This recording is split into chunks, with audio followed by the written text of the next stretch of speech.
7:07 de la mañana, muy buenos días, bienvenido a tu programa Nutrición y Vida, tu espacio en el que todos los días estamos dedicados a ayudarte a resolver tus dudas de nutrición. En jueves, platicando acerca de un tema que tenga que ver con los pequeñines de casa.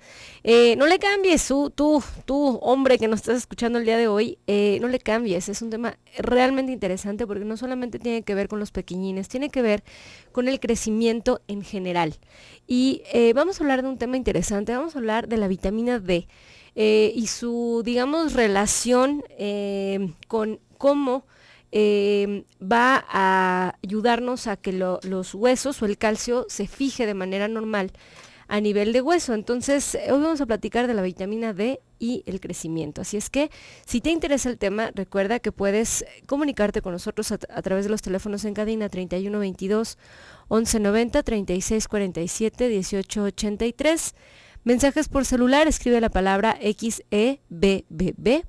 Deja un espacio, escribe tu mensaje y mándalo al 30500. Mándanos también un mensaje de WhatsApp a través del número 333-822-3208. Puedes seguirnos en Facebook a través de Mujer el Sexto Sentido, en Twitter a través de Radio Mujer 1040 o en el Twitter del programa Nutrición Vida 1. Escúchanos desde cualquier parte marcando el teléfono 89 927 466 65 a través de AudioNow, y recuerda que puedes descargar tu aplicación móvil para escuchar Radio Mujer hoy en tu dispositivo Android a través de Google Play. Tenemos ya por aquí participación de WhatsApp ya desde temprano, ahorita mismo la atendemos. Y bueno, les decía pues que vamos a hablar de un tema interesante que es acerca de la vitamina D, y realmente es un tema que vale la pena mencionar porque creo que inclusive no hemos hablado lo suficiente de él. Y la vitamina D, tiene muy pocas fuentes alimentarias, por lo que va a ser importante pensar en cómo suplementarla y sobre todo en entender cómo funciona la absorción de la vitamina D y el calcio.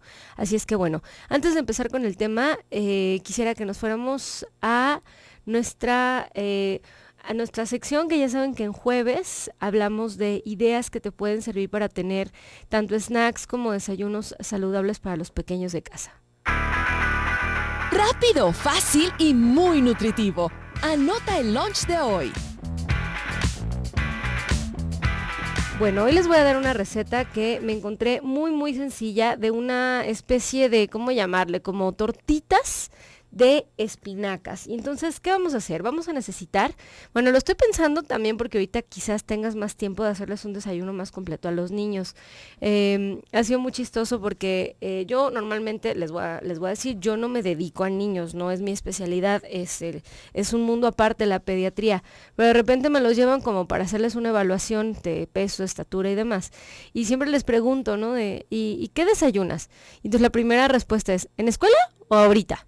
Entonces, quiere decir que la alimentación de los pequeñitos, pues sí, necesariamente cambia porque pues tienen más tiempo, ¿no?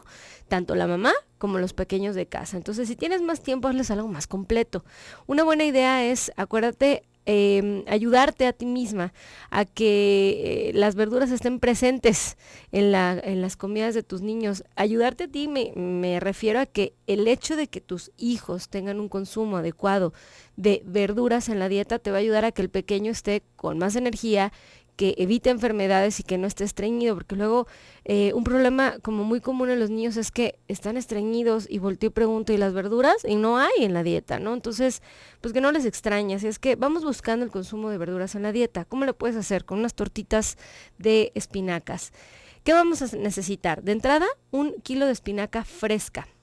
Vamos a poder utilizar, si lo necesitas, 1/4 de harina de la que tú tengas en casa. Puede ser de quinoa, puede ser de garbanzo, puede ser de almendras o puede ser de trigo, según las necesidades de la familia. Puedes utilizar o vas a utilizar 2 huevos completos, 150 gramos de queso parmesano, 4 dientes de ajo, una cucharadita de aceite de aguacate. La receta original viene con aceite de oliva, pero recuerde que el aceite de aguacate está más indicado para cocinar. Sal y pimienta. y listo. ¿Qué vamos a hacer? De entrada, bueno, vamos a deshojar las espinacas, las vamos a lavar bien, vamos a cocinarlas en agua hirviendo por unos 10 minutos. Vamos a sofreír el aceite de aguacate y agregar los dientes de ajo y los vamos a saltear hasta que queden así doraditos. Aparte, en un bowl suficientemente ancho, vamos a batir los huevos, agregar la sal, la pimienta, ahí puedes incluir la harina y el queso parmesano. Vas a añadir las espinacas y vas a dejar reposar la preparación unos 10 minutos. Calienta el aceite en un sartén, el mismo aceite de aguacate, y puedes colocar la mezcla con una cuchara grande de metal o de madera y luego lo cocinas por ambos lados. Digamos que es como una tortilla de espinacas. Con esto puedes darle desayunar a toda la familia. Es una ingesta rica en hierro, ya que tiene espinaca y de proteínas que te va a dar un índice de saciedad más alto. Quiere decir que no vas a andar husgueando toda la santa mañana. Entonces, piénsalo para la mañana de mañana o si lo necesitas para esta mañana. Así es que el día de hoy vamos a hablar de los dolores del crecimiento y la vitamina D en los niños, regresando del corte con el doctor Miguel Ángel Guagnelli, endocrinólogo, pediatra e investigador de la Unidad de Epidemiología Clínica del Hospital Infantil Federico Gómez. Así es que quédense con nosotros. El día de hoy vamos a estar platicando este tema interesante durante los próximos 3 bloques. Así es que recuerda que nos escuchas a través del 1040 de AM en Radio Mujer y Austin a través del 95.1 de FM. Regresamos. 7:19 de la mañana, estamos de vuelta en tu programa Nutrición y Vida. El día de hoy platicando acerca de los dolores del crecimiento y la vitamina D en los niños. Vamos a tener en la línea al doctor Miguel Ángel Guagnelli, endocrinólogo, pediatra e investigador de la Unidad de Epidemiología Clínica del Hospital Infantil Federico Gómez. Antes de seguir con la entrevista, quiero hacerles una mención. Les agradecemos por haber participado con nosotros en la promoción del libro de nuestra página web. La ganadora de la semana pasada es Karen Vázquez Hernández. Ella se lleva el libro de Constelaciones para el éxito en el trabajo. Les recordamos que todas las semanas tenemos un obsequio en la página web. El regalo de esta semana es el libro Y entonces me enamoré de ti, novela en la que se entrelazan 2 historias con sentido del humor y sinceridad femenina, con la cual las mujeres podrán identificarse perfectamente. Si quieres saber más de estas historias y fomentar el hábito de la lectura, solo tienes que ingresar a www.radiomujer.com.mx e ir a la sección de promociones. Ingresa a la página web y participa con nosotros. Ya tenemos en la línea al doctor Miguel Ángel Guagnelli, que está aquí para platicarnos acerca de los dolores del crecimiento y la vitamina D específicamente en los niños. Doctor, muy buenos días, ¿cómo está? Muy buenos días. Bien, muchas gracias. Muchas gracias por darse el tiempo de compartir información con nosotros. Y para todos aquellos que no sabemos tanto de este tema, yo quisiera que nos platicara de entrada, ¿qué son los dolores del crecimiento? Los dolores de crecimiento aparecen, mejor dicho, durante la época de crecimiento rápido. Lo más común es que sea en la pubertad. Todos sabemos que durante la pubertad hicimos, y nuestros hijos hacen o harán un estirón de crecimiento más o menos entre que empieza la pubertad y que llegan a su talla máxima, que ya va a parecer mucho a la talla final de adultos. Y son unos dolores pueden llegar a ser muy intensos. Hay niños o adolescentes que llegan a incluso estar en cama porque tienen un dolor muy intenso, sobre todo es en la parte de delante de las piernas, como abajo de la rodilla, en tobillos y a veces en cadera. Y pueden llegar a ser tan intensos que tengan que suspender actividades de escuela o deportivas. ¿Qué tan frecuente es que se presenten estos dolores en los niños? No tenemos estadísticas, de hecho, en ninguna parte. Como durante muchos años se les ha tomado como que es parte normal del crecimiento, no se les ha puesto mucha atención, pero se cree que hasta un 20% de los niños en algún momento pueden tener algún tipo de dolor. Dolores, exacto. No necesariamente incapacitante, pero en algunos casos llega a serlo. Exactamente, sí, lo habitual es que son dolores no incapacitantes, pero sí molestos, digamos. Ok. ¿Y ahora ya se encontró una relación de dónde nace estos dolores del crecimiento? Así es. Un estudio hecho en Italia, que se publicó a principios de este año, se dieron a la tarea de estudiar realmente lo que estaba pasando y se dieron cuenta que muchos niños que tienen una escala del dolor alta, el dolor de niños se evalúa con una carita feliz cuando no tienen dolor, una carita como muy triste cuando tienen mucho, Ujú. Mientras más dolor tienen estos dolores de crecimiento y mientras más intenso es, se hicieron pruebas y vieron que no solamente el dolor, realmente había cambios, digamos, en sustancias que liberan los huesos Ujú. y que hablan de que ese hueso está inflamado. Ya. Ujú. Y lo más interesante de este estudio es que se dieron cuenta que cuando a los niños se les suplementa vitamina D, ahorita podemos hablar un poco más de eso, estos marcadores bajan y el dolor se les quita en cuestión de más o menos un mes. Correcto. Ahora, ¿qué es la vitamina D? La vitamina D se le llama vitamina como todos los complementos nutricionales, o bueno, todas las sustancias que necesitamos que no forma el cuerpo necesariamente, aunque tiene más una función de hormona. La vitamina D la necesitamos para aprovechar el calcio. Si no hay vitamina D, el calcio que comemos no lo absorbemos y el que absorbemos no se deposita en los huesos, digamos. Entonces es una sustancia muy importante en el caso de los niños para el crecimiento y para una adecuada depósito de calcio en sus huesos durante esta época crítica. Que es, digamos que crítico en este momento de vida, pero realmente yo creo que está o debería estar indicado en otras etapas de vida también. Ahora, Claro. doctor, yo aquí tengo una confusión. Sé que hay diferentes tipos de vitamina D y yo estoy segura que varios radioescuchas también lo saben. ¿Cuál es el tipo de vitamina D que se debe de suplementar o cómo la decido y en qué dosis para mis pequeños? Ah, ok, eso es muy, muy interesante. Hay dos tipos de vitamina D, una que se llama colecalciferol, que es vitamina D2, y ergocalciferol, que es vitamina D3. La diferencia entre una y otra es que la D2 viene de fuentes vegetales. Por ejemplo, la más común son los hongos. Los champiñones tienen cierta cantidad de vitamina D. El problema es que solamente absorbemos un 60% de la que comemos, o hasta menos, hasta la mitad. ¿Cuál es la razón de la baja biodisponibilidad de la vitamina D2? Como su origen es vegetal, digamos que nuestro intestino no tiene toda la maquinaria, digamos, para aprovecharla. Mientras que la D3, que es la que es de origen animal, esa sí podemos aprovecharla porque se parece más a la que producimos nosotros. Nosotros tenemos la capacidad de sintetizarla a través de la exposición solar. Entonces, esta D3 que comemos, sí la podemos aprovechar totalmente porque se parece más a la que producimos nosotros. Ah, acaba de tocar un punto muy, muy interesante, porque para todos aquellos que seguimos, híjole, lo voy a decir amable, neceando con que lo vegetal es lo más bueno y demás, y que solamente vegetales en nuestra dieta, pues, ¿qué creen? Nuestro cuerpo se entiende también con las fuentes animales de diferentes cosas, no solamente con la vitamina D, ¿no? Bien, entonces sería la fuente que se llama D3, de origen animal. Exactamente. ¿Y nomás por tomármela se va a fijar? Solamente con tomarlo mejoramos mucho los niveles de absorción de calcio. Digamos, el calcio solo se puede absorber, pero se absorbe en niveles bajos. Más o menos del calcio que ingerimos nunca se absorbe el 100%. Ajá. Sin vitamina D o con niveles bajos de vitamina D, más o menos se absorbe un 20-30%. Con niveles adecuados de vitamina D, se absorbe hasta el 60-70% de ese calcio que ingerimos. Y sobre todo, y más importante, con la vitamina D, ese calcio que absorbemos es más probable que se deposite en los huesos, incluso a todas las edades, no solo en el crecimiento, porque todos tenemos necesidades de calcio en el hueso aunque ya hayamos dejado de crecer. Sin Claro. la vitamina D, aunque tengamos buena ingesta de calcio, no se va a fijar tan fácilmente en nuestros huesos. Correcto. Ahora, doctor, ¿cuáles serían esas fuentes animales de las cuales podemos conseguir la vitamina D3?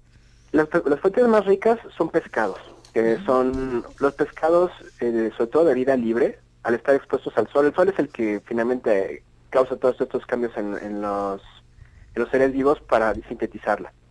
Entonces, pescados desde muchos tipos de pescados que se puedan imaginar son las mejores fuentes. El problema es que muchas veces no lo consumimos de manera regular, no tenemos la costumbre. No, y los pequeños en casa no son necesariamente muy, muy fanáticos del pescado, ¿no? Luego el sabor es tan fuerte que, o sea, por más que la mamá lo intente, no va a ser como tan fácil que lo quieran consumir. Exactamente. Otra de las fuentes naturales es el huevo, que también tiene un poco, no es mucho lo que contiene, pero tiene un poco de huevo. Y la otra fuente, los lácteos en México y con muchas partes del mundo están fortificados con calcio. Con vitamina D, y eso ayuda a que el calcio que tienen se absorba mejor. O sea, Pero digamos igual, que de manera intrínseca los lácteos van a tener un alto contenido de calcio, pero para que éste se pueda fijar, le agregan vitamina D. Exactamente. Ok, ahora, ¿la razón de que estén fortificados es cuál? ¿Desde cuándo están fortificados y por qué empezaron a hacerlo? ¿Cuál fue el iniciador? Eh, a principios del siglo pasado, digamos, había mucho raquitismo. Raquitismo es la deficiencia franca de vitamina D. Sus huesos se hacen como muy anchos y los niños tienen problema de crecimiento. Empezaron a hacer la fortificación. A veces un tiempo se quitó porque también demasiada fortificación puede causar intoxicación, o un tiempo se pensó que eso podía ser. Ahora más o menos desde la década de los 90, muchos países han abierto a que se enriquezcan los alimentos porque precisamente sabemos que no hay muchas fuentes de vitamina D. En lugares como Estados Unidos, por ejemplo, que no son tan afectos a los lácteos, enriquecen el jugo de naranja, por ejemplo. En México, que sabemos que hay un consumo, ya en nuestra cultura está como más arraigado el consumo de leche y lácteos, tiene una fortificación en cantidades relativamente pequeñas, pero existe y es por ley. Cualquier lácteo que se ve, o sobre todo las leches líquidas, por ley, por norma oficial mexicana, tienen que estar enriquecidas. Cada fabricante le mueve un poquito hacia arriba, un poco hacia abajo, pero dentro de márgenes muy estrechos.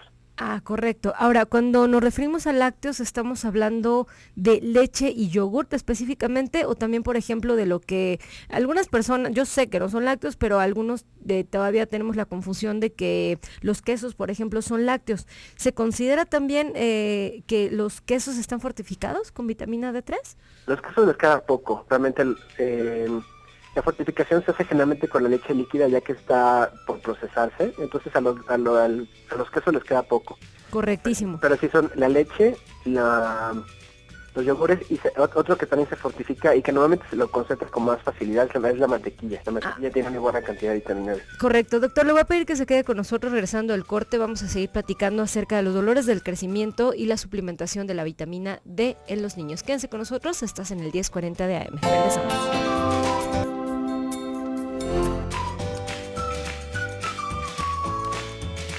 7:35 de la mañana, estamos de vuelta en tu programa Nutrición y Vida. El día de hoy hablando de un tema muy, muy interesante. Estamos platicando acerca de estos tan llamados dolores del crecimiento, de cómo es que en algunos de estos pequeños parte del problema puede ser resuelto con la suplementación de vitamina D. Específicamente pues en los niños. No quiere decir que solamente los niños lo necesiten, quiere decir que para esta patología en especial o para este problema en específico, esta situación que es específicamente músculo-esquelética, va a poderse ver resuelto a través del consumo adecuado de vitamina D, que ya nos decía nuestro invitado del día de hoy, el doctor Miguel Ángel Wagnelli.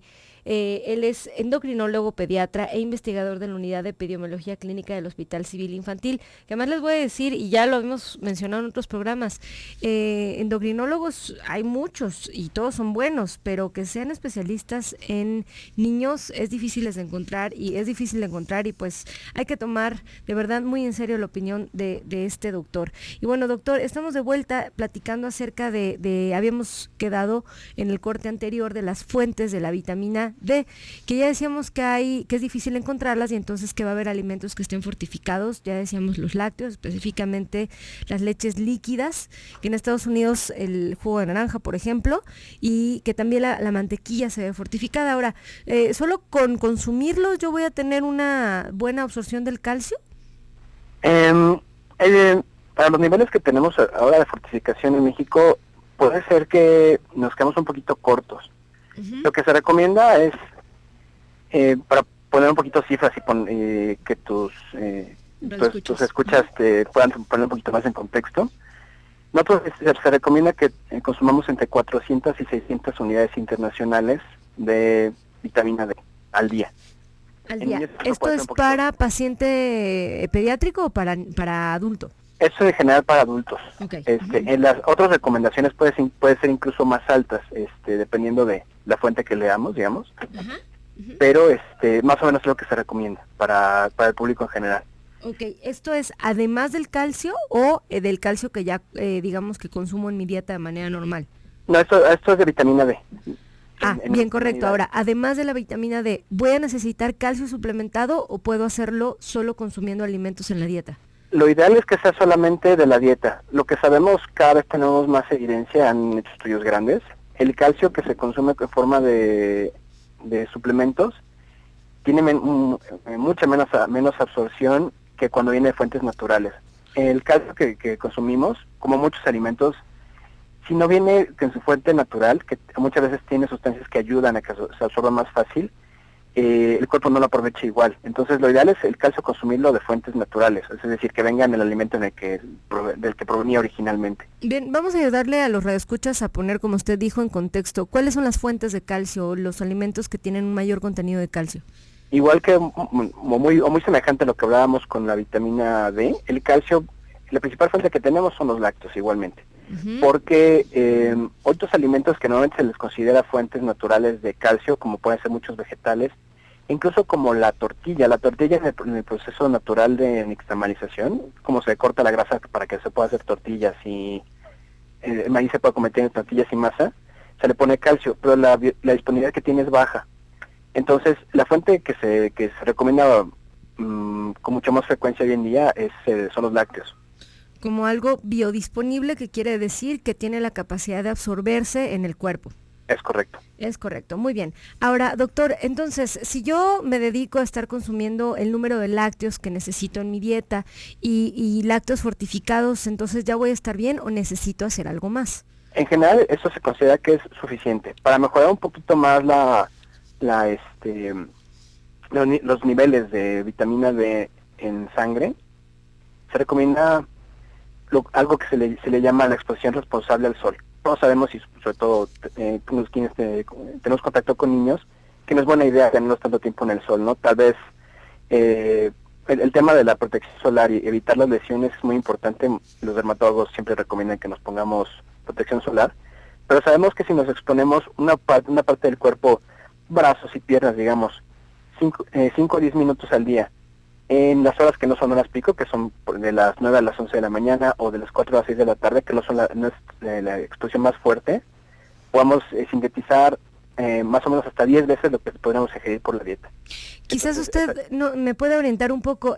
Yo había platicado con un par de dermatólogos y lo que me habían sugerido, que quizás esté mal, pero me gustaría su opinión, es que a través de la palma de las manos era como mucho más efectiva y como menos dañina la exposición al sol a las 12 del día, o sea, ponernos entre 12 y 15 minutos, digamos que las palmas al sol, en ese punto del día. ¿Qué opinión tiene de esto o sería suficiente con lo que usted nos menciona?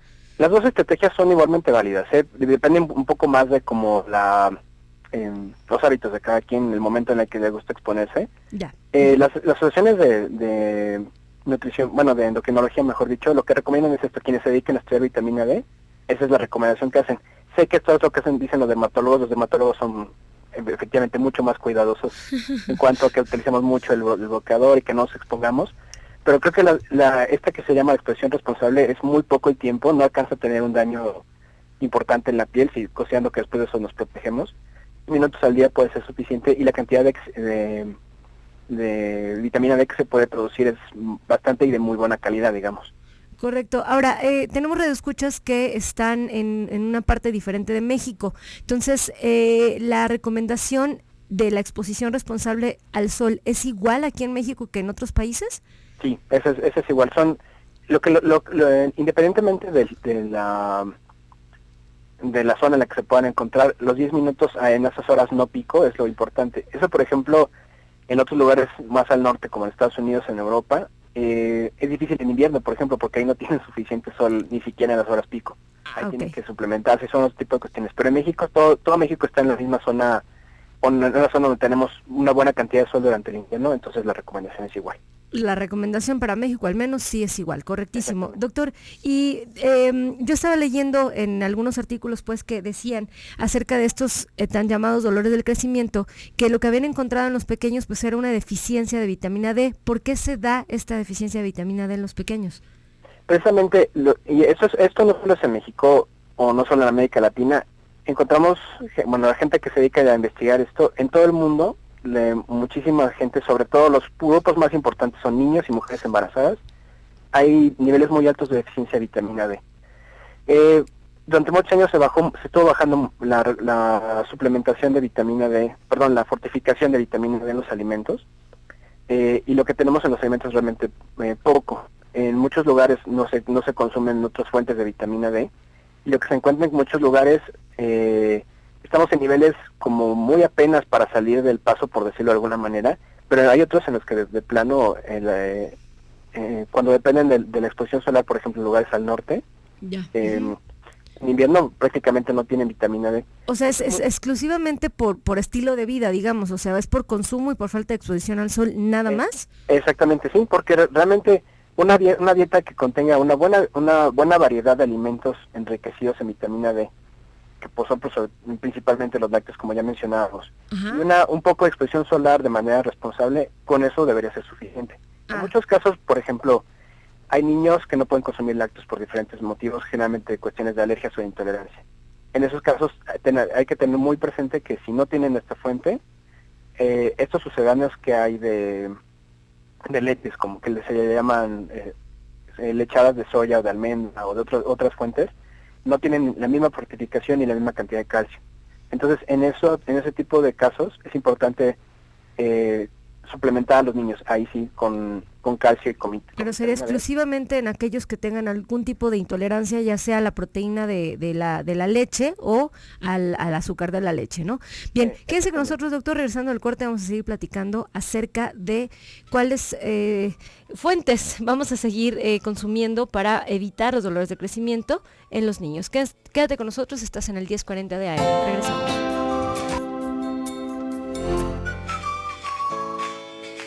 7:49 de la mañana, estamos de vuelta en tu programa Nutrición y Vida. El día de hoy platicando acerca de los dolores del crecimiento, la vitamina D en los niños, y estamos haciendo esto con el doctor Miguel Ángel Bagnelli, endocrinólogo, pediatra, y él es investigador de la Unidad de Epidemiología Clínica del Hospital Infantil Federico Gómez. ¿Lo tenemos ya en la línea? Sí, bien.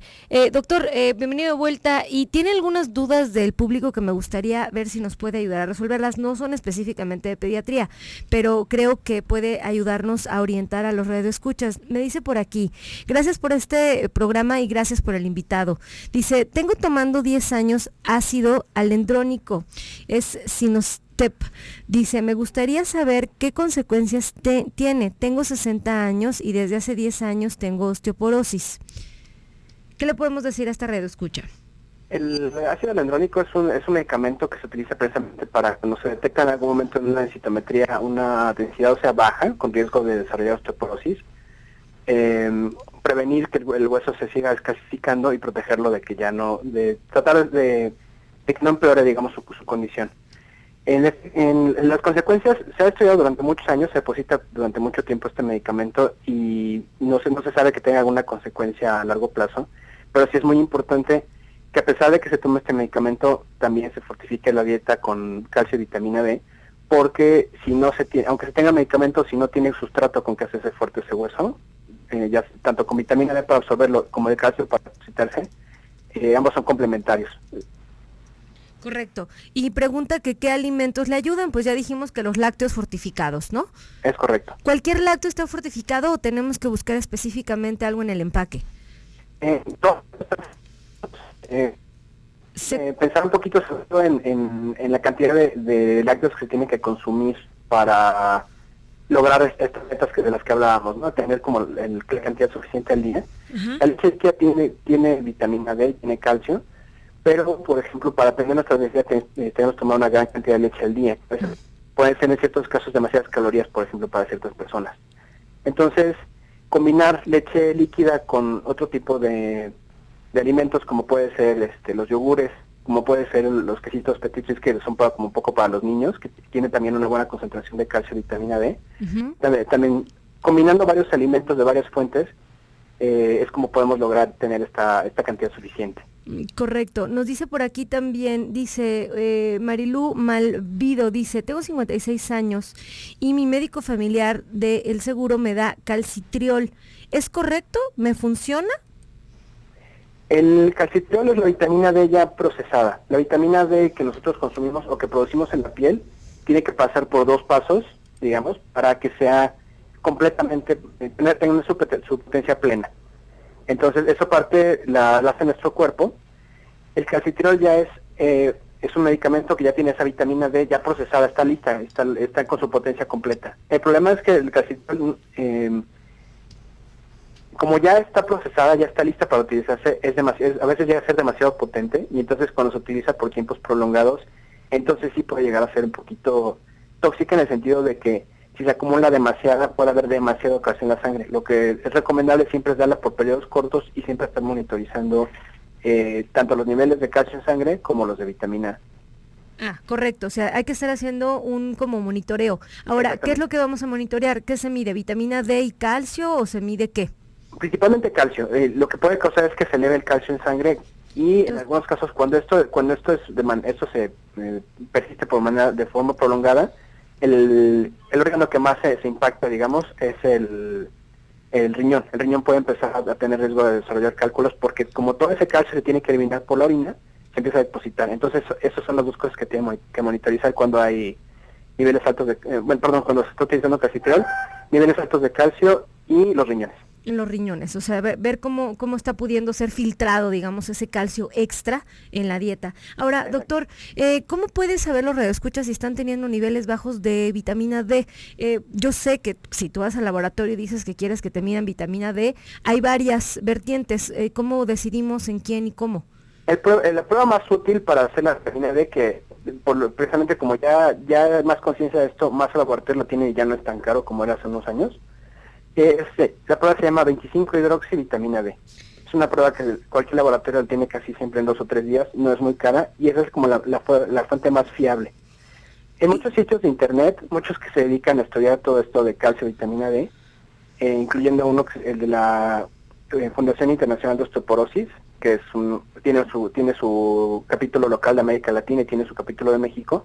Hay cuestionarios que se pueden resolver en línea para que uno puede poner aproximadamente lo que come en un día, como un recordatorio de 24 horas más o menos, y hay calculadoras que dicen más o menos uno cuánto está consumiendo de vitamina D, y se puede hacer una aproximación. Y sobre todo eso puede ser útil para hacer conciencia de cuáles son los alimentos que tendríamos que estar consumiendo más para ver si realmente estamos llegando a nuestra meta. Correcto. Ahora, doctor, ¿quién tiene que ir a hacerse esta prueba? ¿Quién es un paciente de riesgo? Pacientes de riesgo son, por ejemplo, en los niños, los que no pueden consumir lácteos, los dolores de crecimiento, por ejemplo, y en adultos en adultos se recomienda más, por ejemplo, hacer las densitometrías para ver cómo están los huesos. Okay. Pero hay ciertos factores que son importantes tenerlos, que también son presentes tanto en niños como en adultos. Consumo de ciertos medicamentos, notablemente lo que le llamamos esteroides o los derivados de la cortisona, afectan mucho la densidad de huesos. Entonces, en ese caso sí es importante buscar que se esté suplementando adecuadamente y valorar la salud de esos huesos. Quienes consumen medicamentos de manera crónica de otro tipo, por ejemplo, muchos de los medicamentos que bajan la presión, que mucha gente consume, quienes tienen diabetes tipo 2 en los adultos, quienes toman medicamentos para convulsiones, por ejemplo, también esos afectan mucho los niveles de vitamina D. En muchos de estos casos, incluso la comunidad médica, digamos, parte de lo que estamos tratando de hacer es también hacerles ver que también ellos tienen que participar, porque esto es algo que muchos años no se le ha puesto atención, y tenemos ahora cada vez más gente que vive más tiempo, y necesitamos que lleguen a vivir bien con huesos sanos, con huesos que no se fracturen. Sí, o sea, ya que no sea como que, es que ya le dio osteopenia o ya le dio osteoporosis, sino entender que es una situación que se puede prevenir al 100%, y que si sabemos identificar a tiempo todos estos factores de riesgo que me predisponen para tener huesos porosos, pues que puedo evitarlo. Y lo primero que hay que hacer es medirlo, ¿no? Entonces, una densitometría y medir este tipo de 25-hidroxivitamina D nos puede ayudar a identificar si tengo la deficiencia. Y si la tengo que empezar a consumir, por ejemplo, alimentos que vengan fortificados, que ya decíamos que son los lácteos, que inclusive me mencionaba que no solo en los niños, pero que también en los adultos se pueden consumir este tipo de pues, ¿cómo se le llaman? Yogurcitos que normalmente están como, digamos que enfocados a la población de los pequeññines, ¿no? Sí, pero finalmente tiene una buena cantidad tanto de calcio como de vitamina D, y la cantidad, las calorías son relativamente pequeñas, entonces sí es como una buena opción. Y igual que muchos otros lácteos que precisamente hablabas un poco al principio de estas dietas que de repente se ponen de moda, ¿no? Solo vegetales o veganos o ese tipo de cosas, y finalmente a veces no complementan la dieta por completo, mucha gente ha satanizado los lácteos y he escuchado muchas veces que ya los adultos no necesitamos leche, pero el problema es que sin esas fuentes alternativas de calcio y vitamina D, nuestra dieta se está quedando coja. Fíjese, doctor, que yo también he escuchado mucho eso de que satanizan los lácteos y yo sigo sin encontrar artículos que realmente tengan una información seria al respecto. Entonces, bueno, doctor, ¿dónde lo podemos localizar y qué último mensaje quisiera darle a los radioescuchas? El último mensaje es que tengan presentes sus huesos, tanto de sus hijos como de sus adolescentes y como los propios huesos. Cuando llegan adultos mayores que ya se fracturaron la cadera, ya están muchos años demasiado tarde. Es importante tomar conciencia de esto, de que todo esto es preventivo. Ya cuando un hueso está roto, ya a lo mejor ya no hay tanto que hacer, digamos. Y mis datos, tengo un correo electrónico que se llama Dexa, DEXA, en niños, sin la ñ, Dexa en niños, @gmail.com, ahí me pueden encontrar. Y bueno, tengo una página de internet donde hablo mucho de temas de endocrinología pediátrica en general, pero sobre todo tengo mucho de salud ósea, que es endocrinologopediatra.mx. Así tal cual, endocrinólogopediatra.mx. Y Dexa Ninos, sin la ñ, sin la parte de arriba, ninos, @gmail.com. Dexa Ninos, @gmail.com. Perfecto. Doctor, le agradezco muchísimo su tiempo, de verdad una información muy valiosa que estoy segura que ya orientó a todas estas personas que lo escucharon el día de hoy. Muchísimas gracias. Te encontraré mucho ese tipo de espacio y que tengas muy buen día. Bueno, pues ahí está la información, espero que les haya servido y los vamos a dejar en un programa más del doctor Gilberto Priego.